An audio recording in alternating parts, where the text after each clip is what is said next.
వేగా 9 news కి స్వాగతం. విజయనగరం జిల్లా గజపతి నగరం నియోజకవర్గం బొండపల్లి మండలం ఓంపల్లి గ్రామంలో స్థానిక గజపతి నగర కోర్టు న్యాయమూర్తి ఏ విజయరాజ్ కుమార్ మాట్లాడుతూ విద్యార్థుల క్రమశిక్షణతో పాటు నైతిక విలువలు పెంపొందించుకున్నప్పుడే ఉన్నత శిఖరాలను అధిరోహిస్తారని విద్యార్థులకు హితబోధ చేశారు. శనివారం స్ట్రీట్ చిల్డ్రన్స్ డే సందర్భంగా బొండపల్లి మండలంలోని ఓంపల్లి గ్రామంలో ఉన్న శాంతి నివాస్ అనాథాశ్రమంలో జరిగిన అవగాహన సదస్సులో ఆయన ఈ వ్యాఖ్యలు చేశారు. కార్యక్రమంలో విద్యార్థులు, యువజన సంఘ నాయకులు, పలువురు న్యాయవాదులు పాల్గొన్నారు. ఏదైతే మీరు డిసిప్లిన్ ఎంత నీట్గా ఉంటున్నారో మీరందరూ కూడా ఈ డిసిప్లిన్ మిమ్మల్ని ఒకరోజు డెఫినెట్గా కాపాడుతుంది. మనం ఈరోజు మీకు తెలియకపోవచ్చు, రేపు ఒక 5-10 సంవత్సరాల తర్వాత మీరు ఏదో జాబ్ సాధించడం, లేదంటే ఏదో ఒక మంచి ఆఫీసర్ అవుతారు.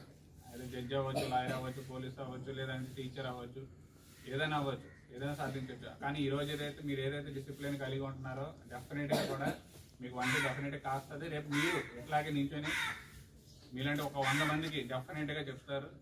మీలో చాలామంది కూడా హైయెస్ట్ పొజిషన్కి వెళ్తారు.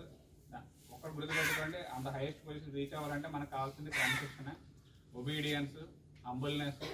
ఈ 3 మనం కలిగి ఉంటే డెఫినెట్గా మన హెల్పింగ్ నేచర్, మనకు తోచినంత మనం చేయగలిగినంత సహాయం, మాట సహాయం అని అవ్వచ్చు, లేదంటే ఏదైనా చేయగలిగే ఆర్థిక సహాయం అవ్వచ్చు, ఇతరత్ర ఏ సహాయాలైనా సరే అవతల వాళ్ళకి ఉపయోగపడతాయి, పనికి వస్తాయి అనుకుంటే మనం చేయగలిగితే డెఫినెట్గా కూడా ఈరోజు కాకపోయినా